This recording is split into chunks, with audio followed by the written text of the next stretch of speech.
Good afternoon. The topic for today's lecture is practical point of view of kidney, ureter, and urinary bladder lesions.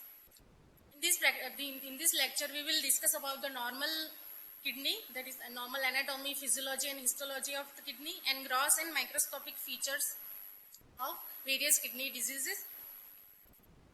Each human kidney, adult kidney, weight about the 150 gram, and cut surface of the kidney consists of cortex and the medulla, and the medulla consists of renal pyramids and apices of which called papillae, and each related to the calyx. And the renal hilum consists of renal artery, renal vein, and ureter. What are the normal function of the kidney? The kidney excretes the waste product of metabolism, and it precisely regulates the body constitution of water and salt, and maintain the acid-base balance of the plasma, and also act as an endocrine organ by secreting the various hormone like erythropoietin, renin, and prostaglandins. This is the picture of normal histology of kidney. Renal parenchyma consists of mainly four components. First one is glomeruli, and then blood vessels and renal tubules, and in between there is the renal interstitium. For the various renal pathology, that can be a congenital anomaly, glomerular disease, tubular or interstitial disease, blood vessels disease, and urinary tract obstruction, and various tumors. About 10% of people born with the congenital renal anomalies. That can be a agenesis of the kidney. That means the complete absence of normal kidney. That can be a unilateral or bilateral. And hypoplasia of the kidney. It means the unable to development of normal weight of kidney. And ectopic kidney, that is abnormal localization of the kidney, and most common site of ectopic kidney is pelvic region. And horseshoe-shaped kidney, in which there is a fusion of lower pole of the kidney and form a U-shaped kidney that look like a horseshoe. This is the picture of agenesis of the kidney and the hypoplasia of the kidney. There is one kidney is very small in size. And ectopic kidney, there is a pelvic localization of one kidney, and there is a horseshoe-shaped kidney in which the fusion of lower pole of the kidney. Now the kidney lesion learned in three different headings. One is enlarged kidney, small contracted kidney, and various tumors. Then causes of the enlarged kidney are acute pyelonephritis, rapidly progressive glomerulonephritis, membranous glomerulonephritis, and membranoproliferative glomerulonephritis. Now the causes of small contracted kidney. First one is chronic glomerulonephritis, having a granular cortical surface, and benign nephrosclerosis, having a V-shaped scar, and chronic pyelonephritis, having U-shaped scar, and outer surface nodules. Nodules are broad, coarse, and patchy, and unilaterals. And least common cause of contracted kidney are amyloidosis of kidney, myeloma kidney, and diabetic nephropathy. Now the chronic glomerulonephritis, the onset of can be an insidious or chronic glomerulonephritis is end stage of various glomerular disease like post-streptococcal glomerulonephritis, rapidly progressive glomerulonephritis, membranous glomerulonephritis, focal glomerulosclerosis, membranoproliferative glomerulonephritis, and IgA nephropathy. Morphologically, kidney are symmetrically contracted and have diffusely granular cortical surface due to elevation and depression. Elevation is due to compensatory hypertrophy of the tubules, and depression is due to the fibrosis and scarring. On cut surface, cortex is thinned out, and there is an increase the peripelvic fat. The histology of glomerular disease depend on the stages of disease. In early cases, glomeruli may still show the evidence of primary diseases, and then eventually the hyaline obliteration of glomeruli and transforming them into acellular eosinophilic masses. And after long time, atrophy of tubules, interstitial fibrosis, leukocyte infiltration in the interstitium can also seen. This is a gross picture of chronic glomerulonephritis. It is short contracted kidney with granular cortical surface. Now the pyelonephritis. Pyelonephritis is a renal disorder affecting the tubule, interstitium, and the renal pelvis, and one of the most common disease of the kidney, and occur in two forms. That is acute pyelonephritis and chronic pyelonephritis. Acute pyelonephritis is caused by the bacterial infection and is the renal lesion associated with the urinary tract infection. And chronic pyelonephritis is more complex disorder. A bacterial infection play a dominant role, but the other factors like vesico-ureteral reflex and obstruction of urinary tract can also play a role in the pathogenesis of chronic pyelonephritis. Now, the pathways of renal infection, there can be a hematogenous infection result from the bacteremic spread, or most common is ascending infection, which result from the combination of urinary bladder infection, vesico-ureteral reflex, and intrarenal reflex. And also most common in female due to short urethra, and during the pregnancy it can occur. And some other iatrogenic causes like catheterization and cystoscopy. Now the gross feature of acute pyelonephritis. Kidney are enlarged with dense capsules and outer surface so multiple creamy spot. This is a small yellowish color, small abscess formation on the cortical surface. Microscopic feature of acute pyelonephritis. The hallmark of acute pyelonephritis are patchy interstitial suppurative inflammation and infiltration and aggregation of neutrophil in the tubules and tubular necrosis. After the acute phase of pyelonephritis, healing occur in which the neutrophil is replaced by the mononuclear cells, predominantly macrophages, plasma cells and lymphocytes. Inflammatory foci are replaced by scar formation. And the microscopic feature of acute pyelonephritis. Figure show the inflammatory infiltration in interstitium and inside the tubules, and there is a tubular destruction and abscess formation. Now the chronic pyelonephritis.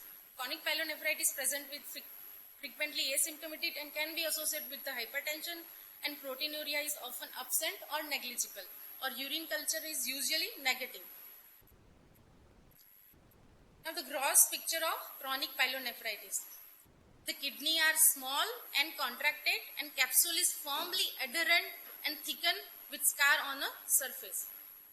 On cut surface, cortex is thinned and corticomedullary differentiation are indistinct, and pelvic mucosa is thickened and fibrotic. There is a port scar of chronic pyelonephritis. Scar is usually polar and are associated with the underlying blunt calyx. Mostly seen associated with the vesico-ureteral reflex. A microscopic feature of chronic pyelonephritis. There is a periglomerular fibrosis, glomerulosclerosis, and tubule dilated and filled with the colloid-like hyaline cast that called as a thyroidization of tubules. And inflammatory infiltration consists of chronic inflammatory cells, lymphocytes, and plasma cell. And arterial and arteriosclerosis is seen. This is a picture of chronic pyelonephritis. There is a periglomerular fibrosis, interstitial scarring, and chronic inflammatory infiltrations in the interstitium.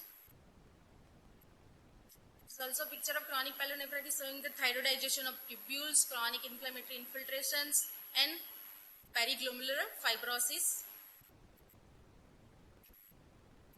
This nice picture of thyroidization of tubules. There is a dilatation of tubules and in hyaline-like cast materials in the tubules, that is thyroidization of tubules in chronic pyelonephritis. Next is urinary tract obstruction or obstructive uropathy. Urinary tract obstruction, it is the most common cause of urinary tract infection and stone formation. Any unrelieved obstruction can cause the urinary atrophy, and that called as a obstructive uropathy or hydronephrosis. Obstruction can occur at any level of the urinary tract from the pelvic region to the urethra. In the pelvic region, most common cause are renal stone, tumor, uretero-pelvic stricture, and in ureter, intrinsic cause are renal calculi, tumors, clot formation, and slug papillae, and inflammation.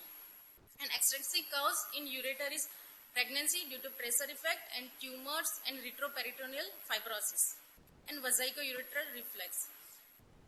In the bladder, common cause is calculi, tumor, and functional dysfunction like neurogenic bladder. In urethra, there is a postural wall stricture and tumor that is very rare. And in prostate, there is hyperplasia of prostate, carcinoma, and prostatitis.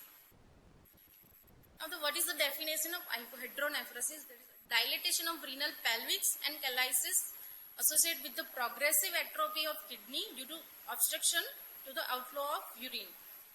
Causes of hydronephrosis already we discussed. That is congenital anomaly like posterior urethral wall, urinary calculi, benign prostatic hypertrophy, tumors, inflammation, and functional disorder like neurogenic bladder. High pressure in the pelvis, it transmitted back to the collecting duct into cortex and causing the renal atrophy. This obstruction also trigger interstitial inflammation and interstitial fibrosis. This is the picture of hydronephrosis of kidney. There is a marked dilatation of pelvis and callisis and thinning of renal parenchyma.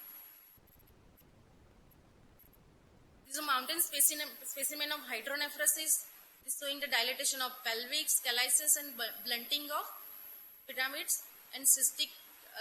Kidney look like a cystic structure, and there is a direct continuity of dilated cystic space with the renal pelvis. It is seen in hydronephrosis, and the microscopic picture showing the tubular atrophy, chronic inflammatory infiltration, and glomerulosclerosis. A large stone in the pelvis is seen. The cystic change is seen extended in the renal parenchyma, compressing the cortex as a thin rim of the periphery. Unlike the polycystic kidney, however, these cysts are communicated with the pelvic callosal system. In the polycystic kidney, the cysts are not communicated with the pelvic callosal system. The renal pelvics and callisis are distorted due to cystic changes. There is a difference between polycystic kidney and hydronephrosis of kidney. This is the gross specimen, mounted specimen of polycystic kidney. The specimen of kidney grossly enlarged and lobulated on the outer surface, and the cut surface of presence of different size cysts, both in cortex and medulla. The renal pelvic and callisis are distorted by the cyst, but cysts do not communicate with the pelvics of the kidney. Microscopic pictures show the multiple cysts arising from the all part of the nephron. Some cysts containing recognizable glomerular tuft. Now the urolithiasis, renal stone. There are four main type of stone. Most stone are calcium containing, composed largely of calcium oxalate or oxalate mixed with the calcium phosphate. Calcium oxalate stone associated with the hypercalcemia and hypercalciuria. That's seen in diffuse bone lesions, sarcoidosis, and other pathology that cause the hypercalcemic state. The second one is triple stone or steroid stone, composed of magnesium, ammonium, and phosphate. This stone associated with the bacterial infection, urea splitting bacteria infection like Proteus and various staphylococci that convert the urea into ammonia, and in alkaline urine cause the precipitation of magnesium, phosphate, and ammonia. Third one is uric acid stone associated with the gout, and 1 to 2% are made up of cysteine. There is a specimen of staghorn calculi with the kidney. Within the kidney, there is a large irregular shaped stone with granular or rough surface. Repeated trauma due to sharp edges of stone. Now the benign nephrosclerosis. Renal effect of systemic hypertension called as a nephrosclerosis and occur in two forms: benign nephrosclerosis and malignant nephrosclerosis. Benign nephrosclerosis is used to describe the changes of kidney in benign phase of hypertension. It called as benign because the benign nephrosclerosis rarely converted to clinically significant renal failure. Grossly, the both kidney are affected equally and are reduced in size. The outer surface of kidney finely granular and so V-shaped scarring. Microscopically, there are primary vascular changes and secondary parenchymal changes due to ischemia. Vascular changes include the hyaline arteriosclerosis, intimal thickening due to smooth muscle cell proliferation. And parenchymal changes include glomerulosclerosis, periglomerular fibrosis, interstitial fibrosis, and tubular atrophy. For the malignant nephrosclerosis, it is the term used to describe changes of kidney in accelerated phase of hypertension. Grossly, kidney are enlarged, edematous, and so flea-beaten appearance due to presence of petechial hemorrhage. Microscopically, there is a vascular change in form of necrotizing arteriolitis and hyperplastic intimal sclerosis leading to onion skin appearance, and parenchymal changes include the foci on infraction and necrosis. This is a picture of flea-bitten kidney. The kidney is enlarged in size and weight, and cortex show tiny petechial hemorrhage. It is a flea-bitten kidney.